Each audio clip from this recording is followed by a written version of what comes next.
નમસ્કાર મિત્રો, hello education પર આપનું સ્વાગત છે. તમામ પ્રકારના સરકારી કર્મચારીઓએ રજાની માગણી છે એ હવે કર્મયોગી પોર્ટલ મારફતે જ કરવાની છે. આવા લેટર પણ થયા છે. તો કર્મયોગી પોર્ટલ પર રજાની રિક્વેસ્ટ કેવી રીતે આપણે સબમિટ કરી શકીએ છીએ એ જોવાનું છે. ચેનલ પર નવા હોય તો ચેનલને સબસ્ક્રાઈબ કરી દેશો. વિડીયો સારા લાગે તો તમામ મિત્રો સુધી અવશ્ય શેર કરશો.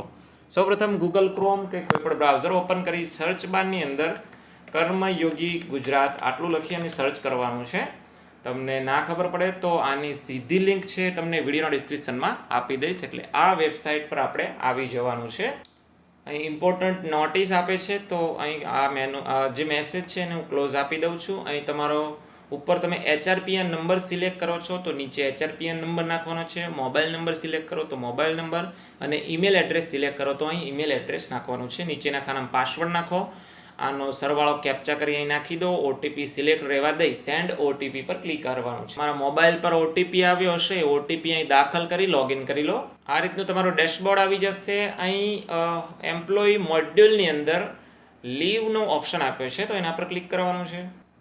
હવે લીવ ઇન્ફોર્મેશન એટલે રજાની માહિતી આવી જશે. અહીં તમે જુઓ તો leave request, leave account, leave history, leave calendar બધું આપેલું છે. લીવ અકાઉન્ટની અંદર તમે જશો તો તમારી કેઝ્યુઅલ લીવ કેટલી પડી છે, ફિક્સ પે ઇલનેસ લીવ કેટલી છે, ફિક્સ પે સ્પેશિયલ જે લીવ છે કેટલી છે. અહીં વિદ્યા સહાયક હોવાથી આ રીતની લીવ બતાવે છે. તમારી જે પણ જમા લીવ હશે અહીં બતાવશે.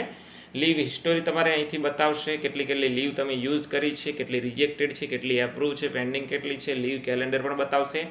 લીવ રિક્વેસ્ટ મોકલવા માટે આપણે અહીં લીવ રિક્વેસ્ટનું પહેલું જ ઓપ્શન છે એના પર ક્લિક આપવાનું છે. ત્યાર પછી ન્યૂ લીવ રિક્વેસ્ટ છે એ મેનુ ઓટોમેટિક ઓપન થઈ જશે. હવે અહીં શું કરવાનું છે કે ટાઈપ ઓફ લીવ એટલે કયા પ્રકારની લીવ તમે લેવા માંગો છો. કેઝ્યુઅલ લીવ, પછી કોમ્પેન્સેટરી લીવ આપેલી છે, નીચે એક્સ્ટ્રા ઓર્ડિનરી લીવ છે, fix pay illness, fix pay special, headquarter leave, ઘણી બધી આપેલી છે. આમાંથી તમારે જે પણ ઓન ડ્યુટી પણ આપી છે, જો ઓન ડ્યુટીની વાત કરી લઉં એ પણ આપી છે. હવે અહીં હું કેઝ્યુઅલ લીવ છે એનું એક્ઝામ્પલ લઈ અને તમને બતાવવા માંગુ છું. હવે અહીં તમે જુઓ તો your leave flow is yet not set, please connect with your admin. એટલે જે મારા એપ્રુવર છે એ સેટ કરેલા નથી. અહીં તમે જુઓ તો પ્રોસેસર લીવ એપ્રુવર ફ્લો, અહીં તમારે કોઈ પણ એક વ્યક્તિનું, તમારા ઉપરી અધિકારી હોય, હેડ ઓફિસ હોય, તો એ વ્યક્તિનું એ નામ લખેલું હશે અને મોબાઈલ નંબર પણ કદાચ શો કરેલો હશે, એટલે કે તમારા એપ્રુવર સેટ થયેલા છે. અહીં મારા કેસમાં એપ્રુવર સેટ કરેલા નથી, એટલે આ પ્રકારનું જે એરર છે, મેસેજ છે એ શો થાય છે. હવે અહીં તમે જુઓ તો હું રજાની માંગણી કરી શકતો નથી. આવા કેસમાં તમારે ઉપરી કચેરીનો સંપર્ક કરવાનો છે. તમારે શિક્ષક મિત્રો હોય તો તાલુકા પ્રાથમિક શિક્ષણાધિકારીના જે કોમ્પ્યુટર ઓપરેટર હોય એમનો સંપર્ક કરવાનો છે. એટલે આ પ્રમાણે આપણા જે એપ્રુવર છે, લીવ જે એડમિન છે એ સેટ કરવાના હોય છે, તો લીવ ફ્લો એ સેટ કરી આપશે. હવે અહીં તમને સમજાવી દો તો અહીંથી ટાઈપ ઓફ લીવ એટલે લીવનો પ્રકાર સિલેક્ટ કરવાનો છે. સૌપ્રથમ અહીં સ્ટાર્ટ ડેટ સિલેક્ટ કરવાની છે, એટલે જે તારીખે તમે રજા પર ઉતરવા માંગો છો તો કઈ તારીખે તમારે રજા લેવાની છે એ તારીખ સિલેક્ટ કરવાની છે. ત્યાર પછી એન્ડ ડેટ એટલે કઈ તારીખ સુધી તમે રજા મેળવવા માંગો છો. એક દિવસની જ હોય તો પછી એની એ જ તારીખ સિલેક્ટ કરવાની છે. ત્યાર પછી અહીં કેટલી લીવ તમે લેવા માંગો છો, full leave, half leave. First half લખ્યું છે એટલે પહેલાં અડધો દિવસ, અને પછી સેકન્ડ હાફ લખ્યું છે એટલે બપોર પછીની અડધી રજા, એવી રીતે અહીં સિલેક્ટ કરવાની છે. ત્યાર પછી અહીં સિલેક્ટેડ લીવ બેલેન્સ એટલે તમારું હાલ લીવ બેલેન્સ કેટલું છે એ બતાવશે, અને એમાંથી તમને કેટલી તમે લીવ લેવા માંગો છો. અહીં ફૂલ ડે લખ્યું છે તો પછી અહીં ઓટોમેટિક એક આવશે. હાફ ડે તમે સિલેક્ટ કરો છો, સેકન્ડ હાફ કે ફર્સ્ટ હાફ, તો ઓટોમેટિક અહીં 0.5 થઈ જશે, કેમ કે મારે અહીં એપ્રુવર સેટ કર્યા નથી એટલે અહીં આંકડા બદલાતા નથી. જે પ્રેફિક્સ બિગિન ડેટ છે, સફિક્સ એન્ડ ડેટ છે, એ અહીં તમે start date and date select કરશો એટલે ઓટોમેટિક આ બંને ડેટ છે એ સેટ થઈ જશે. હેડક્વાર્ટર લીવ ડેટ એટલે અહીં હેડક્વાર્ટર લીવ ડેટ સ્ટાર્ટ કઈ આવશે તો એ અહીં જે પણ સ્ટાર્ટ ડેટ નાખો છો એની એ જ ડેટ અહીં નાખી દેવાની છે. એવી જ રીતે અહીં એન્ડ ડેટ એ તમે અહીં એન્ડ ડેટ નાખો, એ પણ હેડક્વાર્ટર લીવની એન્ડ ડેટ નાખી શકો છો. એવી રીતે અહીં લીવ રીઝન, તમે લીવ કઈ મેળવવા માગો છો કે કેના કારણો, એના કારણો આપવાના છે. પર્સનલ રીઝન છે, હેલ્થ રીઝન છે, રિલિજિયસ છે.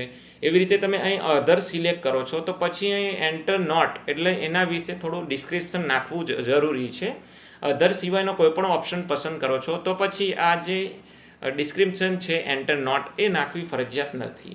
અને જે નોટ તમે અધર લખી અને નોટ નાખશો તો 10 કેરેક્ટર કે તેથી વધારે અક્ષરોમાં અને 200ની અંદર એવી રીતે તમારે નોટ લખવાની થશે. સ્ક્રોલ કરો એટલે જે પણ પ્રકારની તમે અહીં લીવ સિલેક્ટ કરો છો તો એના રિલેટેડ રિપોર્ટ્સ છે, LTC હોય તો એના રિલેટેડ જે પણ ડોક્યુમેન્ટ્સ હોય એની એક PDF ફાઇલ મસ્ત બનાવી દેવાની છે અને એ અહીં અપલોડ કરવાની છે. ડ્રેગ એન્ડ ડ્રોપથી તમે અહીં લાવી અને મૂકી શકો છો. હવે લાસ્ટમાં અહીં લીવ એપ્રુવર ફ્લો મેં કીધું એ પ્રમાણે તો અહીં મારા કેસમાં સેટ કરેલા નથી. તમારે સેટ કરેલા હોય તો જ પછી તમે રજા માગણી રિક્વેસ્ટ કરી શકો છો. બધી વિગતો ભરાઈ જાય, કોઈ પણ પ્રકારની ભૂલ હોય તો પછી રીસેટ પર ક્લિક કરી અને જે ઉપરની તમામ માહિતી છે એ રીસેટ થઈ જશે. સાચી હોય તો પછી સબમિટ પર ક્લિક આપી અને પછી રિક્વેસ્ટ છે સેન્ડ કરી દેવાની છે. સબમિટ આપશો એટલે માય લીવ રિક્વેસ્ટ ડિટેલ છે એના પર ક્લિક આપવાનું છે. પછી એના પર ક્લિક આપશો એટલે અહીં લીવ ટાઈપ સિલેક્ટ કરવાનું છે, સો ફ્રોમ અને સો ટુ એટલે ક્યાંથી ક્યાં સુધીની રજાની માહિતી તમારે જોઈએ છે એ સિલેક્ટ કરી એપ્લાય પર ક્લિક આપશો એટલે અહીં નીચે લિસ્ટ આવી જશે કે કયા કયા પ્રકારની તમે રજાની માંગણી કરેલી છે. જેવી રીતે તમે રિક્વેસ્ટ અહીંથી સેન્ડ કરો છો એટલે એ રિક્વેસ્ટ છે તમારા એપ્રુવર સેટ કરેલા હોય એની પાસે જશે એટલે તમારી વડી કચેરીના જે પણ અધિકારી હોય એની પાસે એપ્રુવ માટે જશે. જેવી ત્યાં એપ્રુવ કરશે એટલે અહીં તમારે સ્ટેટસની અંદર એપ્રુવ, રિજેક્ટ જે પણ હોય એ આવી જશે અને આની તમે PDF છે એ લાસ્ટ ખાનાની અંદરથી અહીંથી તમે ડાઉનલોડ કદાચ PDF છે એ ડાઉનલોડ કરી શકશો. અહીં ઇમ્પોર્ટન્ટ લિંકની અંદર to apply maternity leave click on this link એટલે જે આપણને ખબર છે કે માતૃત્વ પિતૃત્વની રજા પણ મળે છે તો એના બાબતે અહીં ક્લિક ધીસ લિંક આપ્યું છે તો આના પર ક્લિક કરીને રજાની જે રિક્વેસ્ટ છે એ બાબતે તમે માહિતી મેળવી શકશો. તો મોટાભાગના કર્મચારીઓએ લીવ રિક્વેસ્ટ છે આ પેજ ઉપરથી ન્યૂ લીવ રિક્વેસ્ટ પરથી જ મેળવવાની થશે.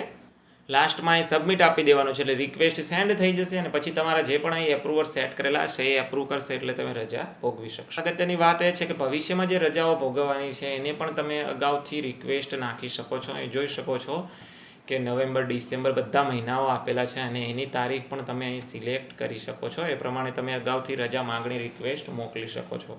તો આ રીતે કર્મયોગી પોર્ટલ પર લીવ રિક્વેસ્ટ છે એ તમે કરી શકો છો. આજના વિડીયોની અંદર બસ આટલું જ જોવાનું છે.